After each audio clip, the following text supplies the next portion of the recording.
देगा। देखो सहस्त्र नाम 1000 बार विष्णु नाम बोलने से जितना फल मिलता है, एक बार राम नाम बोलने से इतना ही फल मिलता है।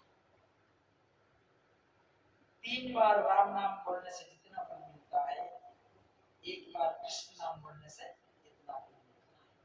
और 100 बार कृष्ण नाम बोलने से जितना फल होता है, एक बार राधा नाम से इतना ही फल होता है। अगर राधे राधे बोल देंगे तो कितना 1000 बार विष्णु सहस्त्र नाम हो गया। तो राधा सबका शक्ति का भंडार है, आनंद भी है।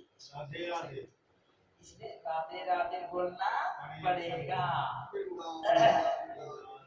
राधे राधे बोलेंगे तो एक छोटा सा गीत अरे सबके संकट दूर करेगी, सबके संकट दूर करेगी, ये मेरी साईं